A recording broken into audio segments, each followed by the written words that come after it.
Ces derniers mois, de nombreux habitants partout en France ont filmé ces puissants orages de grêle. Oh là là, mon Dieu! Des dégâts impressionnants, provoqués par ces énormes grêlons, de plus en plus gros, selon certains. La taille des grêlons a-t-elle vraiment augmenté ces dernières années? C'est ce que cherche à savoir Claude Berthet, qui dirige une association scientifique.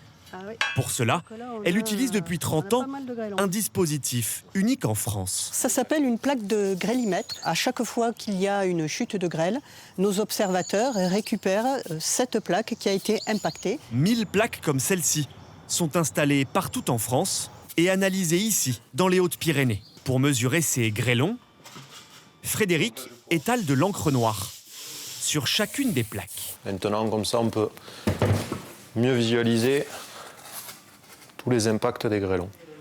Ce jour-là, un membre de l'association lui a envoyé une autre plaque, presque entièrement détruite. Pour tout dire, je crois que c'est la pire que j'ai jamais vue. Là, on a vraiment des gros grêlons et en très grosse quantité. Mais alors, qu'est-ce qu'un gros grêlon? À partir d'1 centimètre de diamètre, il cause des dégâts sur les cultures. Plus de 2 cm sur les voitures. Au-delà de 4 cm, il peut briser les toits des habitations. Et enfin, il présente un réel danger pour l'homme à partir de 8 cm.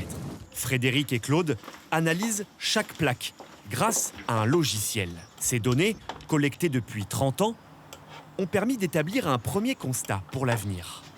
Ce qu'on a pu voir, c'est qu'a priori, dans les chutes de grêle du futur, dans un futur plus chaud, on aura peut-être moins de petits grêlons, mais plus de gros grêlons. Comment l'expliquer? Si les températures au sol sont de plus en plus élevées, cela crée des courants ascendants plus chauds et plus puissants. Le choc avec l'air froid, appelé isotherme, se fait donc à plus haute altitude, avec une forte intensité.